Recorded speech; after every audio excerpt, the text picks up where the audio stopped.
मैं हूं आपके साथ पूजा त्रिपाठी और आप देख रहे हैं ईटी नाउ स्वदेश। अब से थोड़ी देर में हम आपको बताएंगे कि आज मार्केट में किस तरह का एक्शन रहा, कौन सी अहम खबरें आई मार्केट के दौरान और कहां पर एक्शन दिखा, ये सभी इन सब पर हम बात करेंगे। लेकिन मार्केट पर एक बार नजर डालें तो आज शुरुआत तो काफ़ी अच्छी हुई थी, लेकिन उसके बाद सेकेंड हाफ से कमजोरी देखने को मिली और 17,300 के भी नीचे फिसला निफ्टी। सेंसेक्स में 300 अंकों का दबाव देखने को मिला और बैंक निफ्टी भी करीब 1.5% की क्लोजिंग के साथ यहां पर बंद हुआ। और निफ्टी के टॉप गेनर्स की बात करें तो आज मेटल्स और फार्मा शेयर थे वो इस कमजोर बाजार में लीड कर रहे थे और बाजार को कहीं ना कहीं संभालने की कोशिश कर रहे थे। और किस तरह का एक्शन दिखा आज पूरा दिन, ये भी समझ लेते हैं। और मानसी हमारे साथ जुड़ चुकी हैं पूरी डिटेल्स के साथ। Mansi, good afternoon. बताइए आज पूरा दिन मार्केट में कारोबार कैसा रहा?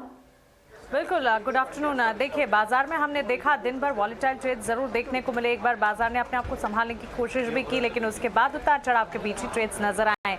अगर गेनर्स की बात करें, आज दिन भर अच्छी तेजी के बीच कामकाज हमने देखा। हिंडाल्को, डॉक्टर रेड्डीज जैसे स्टॉक्स में देखने को मिला। अच्छी बढ़त पर ये स्टॉक ट्रेड करते हुए दिख रहे थे। Divi's lab, Tata steel, UPL जैसे काउंटर्स भी अच्छी तेजी के साथ ही ट्रेड्स कर रहे थे। अगर निफ्टी के लूजिंग कैंडिडेट्स की मैं बात करूं, यहाँ पर एक लिस्ट आपके सामने आ जाएगी जहां बिकवाली का दबाव हावी होता हुआ दिखा। एचडीएफसी, भारतीय एयरटेल, कोटक बैंक, सिप्ला, ये तमाम काउंटर्स में हमने देखा करीब 1.5 से लेकर 3-4% तक की बिकवाली का दबाव देखने को मिला। इसी सूची में ब्रिटानिया का स्टॉक भी शामिल था, जहां पर लाल निशान के साथ ट्रेड्स हमने देखे।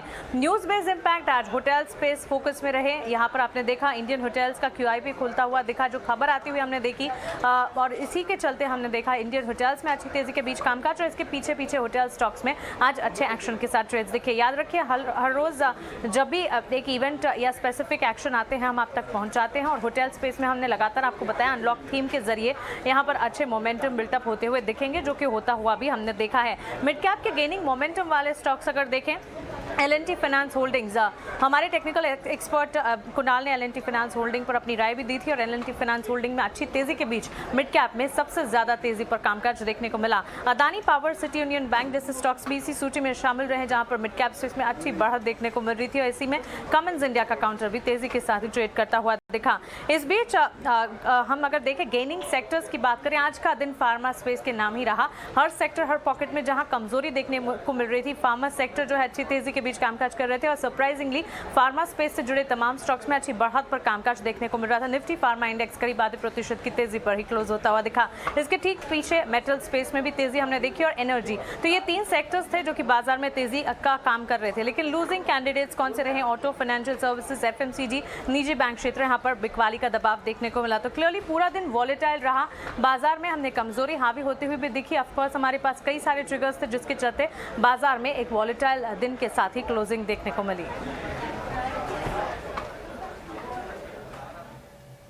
ओके, बहुत बहुत शुक्रिया मानसी ये सारी डिटेल्स देने के लिए।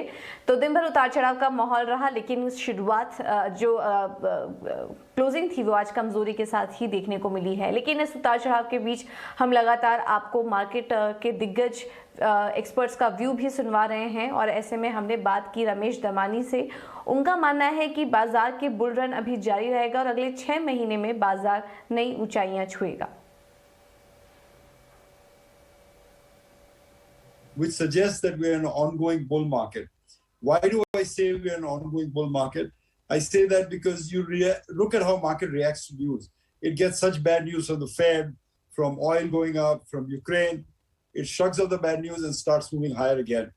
So my sense is that the market wants to move higher. Having said that, I think for the next 3 months, 6 months, I would have assumed in January this year, if you asked me, the market would take out its old high of 62,200 made in October 21. I remain bullish. I think returns for the next 3 months, 6 months will probably be subdued because there are too many headwinds. But I think longer term, the bull market that began in, say, 2019 September is still intact and going strong. You know, someone pointed out to me that, China made the physical world, India is going to make the digital world. And everyone I meet increasingly realizes that they want remote working, they want digital work. So I think I would put 30% into technology. And if you look at a 2-year view from 2020 to 2022, which stocks have done the best? I think among the top 10, 12 stocks, there must be at least 5 mid-cap technology companies, KPIT, Mastech, Tata Elxsi, Intellect Software. So technology is where it's at. It's, India's great boon in life. And even at these valuations and even at this time, I would not hesitate to put 30 to 40% in technology companies, some large cap, some mid cap technology stocks. बिल्कुल, तो ये थे Ramesh Damani. Technology stocks पर भी काफ़ी bullish दिखाई दे रहे हैं, तो यहाँ पर भी आप नज़र रखिए। लेकिन अब बात करते हैं एक और सेक्टर की, और आज दिन भर हम देख रहे थे कि सीमेंट शेयर दायरे में कारोबार कर रहे थे, लेकिन एक स्टॉक फोकस में था और वो था एसीसी। एसीसी ने अपनी सालाना रिपोर्ट पेश की है और रिपोर्ट में क्या कुछ अहम पॉइंट्स थे इसको कंपाइल किया, और मानसी हमारे साथ जुड़ चुकी है पूरी जानकारी देने के लिए। मानसी बताइए। बिल्कुल, तो सीमेंट दिग्गज एसीसी की एनुअल रिपोर्ट आती हुई दिखी और इन्होंने अपने पिछले पूरे प्रदर्शन को तो हमारे सामने रखा भी, और उसमें मांग और बिक्री को लेकर काफ़ी ज़्यादा अच्छी तेज़ी देखने को मिली। प्रदर्शन काफ़ी अच्छा रहा, लेकिन साथ ही ग्रोथ फोरकास्ट की भी अगर बात करें, आगे चलकर अपने कारोबार विस्तार को लेकर क्या कुछ करने वाली कंपनी, वो भी हमारे सामने रखा। एक एक कर सब कुछ आपको बता देती हूँ। सालाना रिपोर्ट में 2022 में सीमेंट इंडस्ट्री में मांग जो है 7% से ज़्यादा बढ़ने की उम्मीद यहाँ पर जताई गई है। सालाना आधार पर हम देखें तो सीमेंट की मांग में बढ़ोतरी आने वाले दिनों में भी देखने को मिलेगी।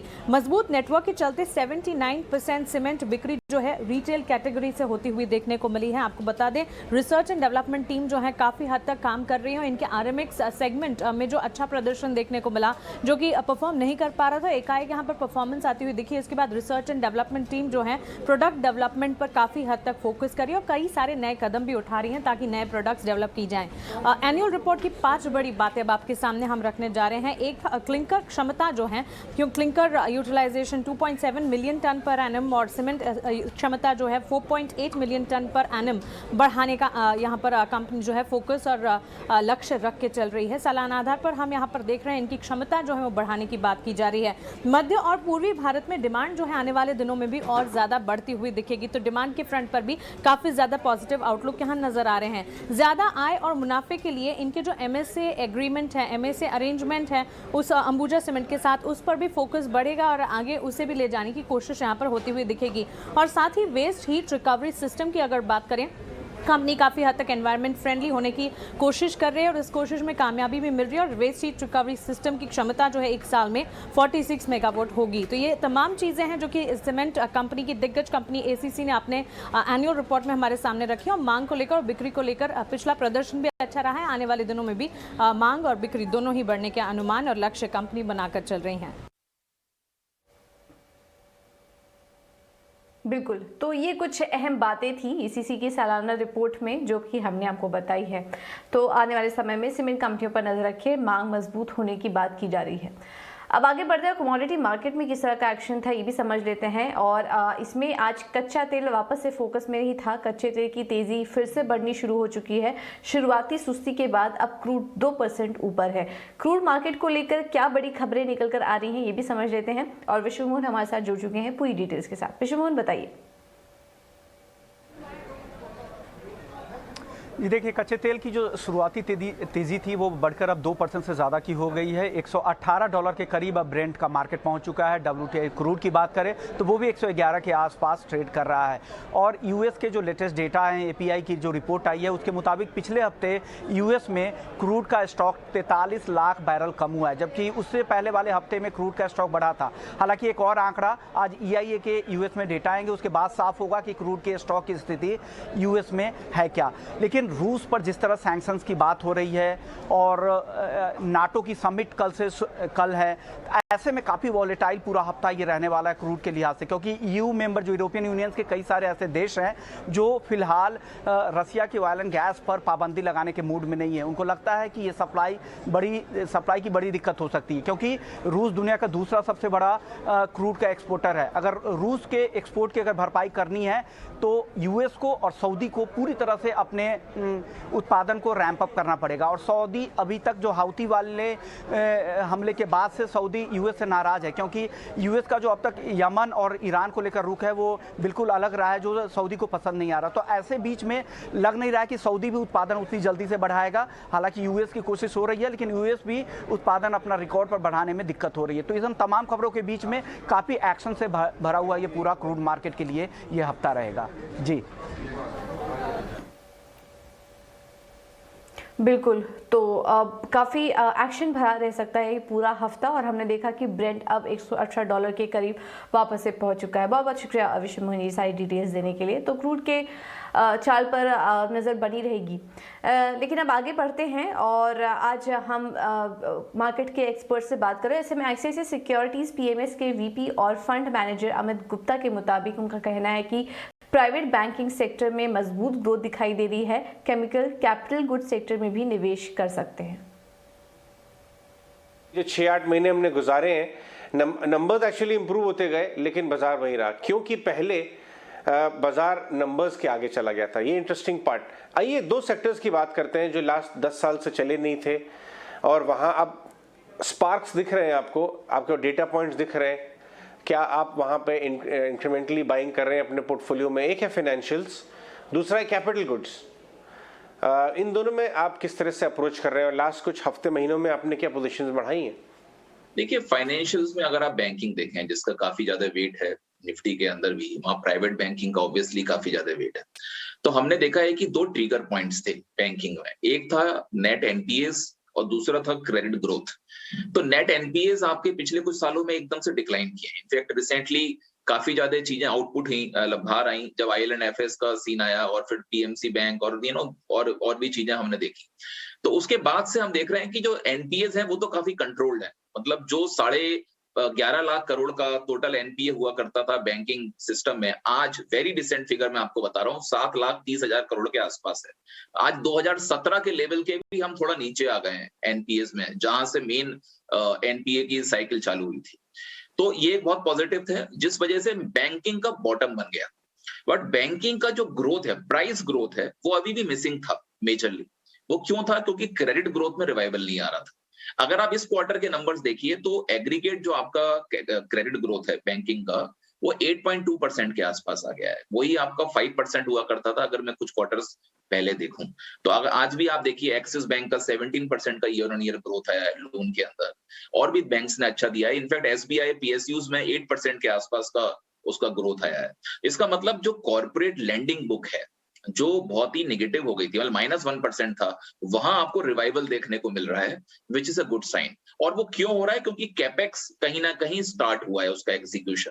जो केमिकल कंपनीज ने कैपेक्स किया था, अनाउंस किया था, जो सीमेंट कंपनीज ने किया था, जो मेटल कंपनीज ने किया था, एनकरेजमेंट लेकर पब्लिक कैपेक्स है, वो आई थिंक एग्जीक्यूशन कहीं ना कहीं स्टार्ट हुआ है, तभी ये क्रेडिट की डिमांड मार्केट में आई है। तो मुझे लगता है डोमेस्टिक सिनेरियो जो है is much better for banking now, and I think धीरे धीरे आपको यहाँ ग्रोथ देखने को मिलेगी। जो कैपिटल गुड्स की आपने बात की, क्योंकि इसी कैपेक्स में, जैसे मैंने पब्लिक कैपेक्स बोला, यही गवर्नमेंट जब 2014 में आई थी तो 1.4% का जीडीपी का कैपेक्स कर रही थी, जो स्टैंडर्ड कैपेक्स था। आज पिछले 2 साल में वो 2.4% ऑफ जीडीपी पे पहुंच चुका है, और ये बजट के अंदर अगर आप देखो तो 2.9% का जीडीपी और परसेंटेज ऑफ जीडीपी का प्रोजेक्शन है, यानी almost double on the increasing base of GDP, which is very heartening. तो मेरे ख्याल से अगर इस पेस से काम होगा, और आज आप देखिए जो रोड्स में कंस्ट्रक्शन हो रहा है, पहले 4 लेन रोड्स बनती थी, आज 8 लेन रोड्स बन रही हैं। तो अगर 5,500 किलोमीटर का ये बोलते हैं कि NHAI को टारगेट दिया है नेशनल हाईवेज का, तो प्रोडक्टिविटी बहुत ज्यादा है, क्योंकि उसी रोड पर आप अगर 8 लेन करोगे तो आई थिंक वो इंफ्रास्ट्रक्चर का जो डेवलपमेंट है is getting better quality wise. और गति शक्ति के साथ हमको देखना है कैसे ये क्लस्टर्स के अंदर सारे इंडिया को डिवाइड कर रहे हैं, और उसको GIS सिस्टम से ऐड करके कैसे फास्ट कर पाते हैं सिस्टम को, वो एग्जीक्यूशन अभी देखना बाकी, बट एक अटेम्प्ट दिखता है। तो आई थिंक कैपिटल गुड्स के अंदर धीरे धीरे ऑर्डर बुक थोड़ी इंक्रीज होती हुई आपको डेफिनेटली दिखेगी। और ये स्टॉक्स डीलिवरेजिंग कर रहे हैं, जैसे L&T ने डेट टू इक्विटी को रिड्यूस किया है। L&T का आज आप वर्किंग कैपिटल टू सेल्स देखिए, इट हैज इंप्रूव्ड एक्चुअली। और साथ में जो नॉन कोर एसेट्स हैं, उसने काफी जगह, आप पंजाब का प्रवाह प्लांट देखिए, यूके के अंदर भी उसने अपने प्लांट को बेचा है। तो अगर ये नॉन कोर एसेट्स को आप बेच रहे हो तो balance sheet is getting better. तो जो कंपनीज आज इंफ्रा में अपनी बैलेंस शीट को लीन रखे हुए हैं, जिन्होंने डेट को कम रखा है, वो नेक्स्ट जो ऑर्डर बुक की साइकिल है उसको बहुत अच्छी तरह से खेल पाएंगे, और यही इस डिक्लाइन में, उस वॉलिटिलिटी में हमारा फोकस होना चाहिए। Amit, good afternoon. Mansi this side. आपने दो सेक्टर्स पर डिटेल्ड अप्रोच आपका बताया, दो और सेक्टर्स हैं जिस पर आपकी राय जानना चाहूंगी। अमित, वॉलेटाइल सिचुएशन जो कि मार्केट्स में हम लगातार देख रहे हैं, ऐसे में मेटल स्पेस है जो कि परफॉर्म कर रहा है, और दूसरा सेक्टर सप्लाई चेन कंसर्न्स जो कि इन दिनों ग्लोबल कंसर्न्स के चलते देखने को मिले हैं। इसके चलते ऑटो पार्ट मेकर्स कंपनियां जो हैं काफी हद तक यहाँ परेशान होती हुई दिख रही हैं। ऐसे में जहां पर ग्लोबल अनसर्टेनिटीज हैं, क्या लगता है आपको डोमेस्टिक साइक्लिकल्स पर फोकस करना चाहिए, और इन दो सेक्टर्स पर आपका आउटलुक क्या है? इसके अंदर वैल्यूएशंस नो डाउट स्टीप हैं आज की डेट में, क्योंकि फिर से हमने रिवाइवल आता हुआ देखा है। जब से रशिया यूक्रेन का वॉर स्टार्ट हुआ तब से एल्युमिनियम वगैरह के प्राइसेस देखिए आप दोबारा न्यू हाई की तरफ चले गए। कॉपर के अंदर आपको ज्यादा बिकवाली नहीं मिली क्योंकि पावर की डिमांड काफी ज्यादा है, तो फंडामेंटली वो काफी स्ट्रॉन्ग इस समय चल रहा है। स्टील के अंदर हमने जरूर देखा था कि एक डिक्लाइन आई थी जब रियल एस्टेट का प्रॉब्लम चाइना में बार बार रीसर्फेस होता हुआ दिखता है, या फिर कोविड वाला सीन बार बार चाइना के अंदर वो बढ़ता हुआ दिखता है, जो इस बार हमको दिख रहा है। जब मार्केट गिर रही थी कि चलिए अच्छा है आपने कुछ इन्वेस्ट नहीं किया, लेकिन आप कहीं ना कहीं एक फोमो भी फेयर रहता है कि fair of missing out. I am sure आपने अच्छे से बैलेंस किया होगा इसे। इस सारी गिरावट में कहां पर आपने बाइंग की है? सो आई थिंक जहां आपके वैल्यूएशंस बेटर हो गए, जो प्राइसेस काफी समय से उतना ज्यादा शार्प मूव नहीं दिया है और अर्निंग्स के अंदर धीरे धीरे रिवाइवल आ रहा है, वहाँ वैल्यूएशंस ऑब्वियसली बेटर हो गए। और जिसके अंदर अगर आप देखिए तो केमिकल स्टॉक्स हैं जिनके अंदर हमने फर्स्ट फेज में अक्टूबर के आसपास हमने बिकवाली देखी थी।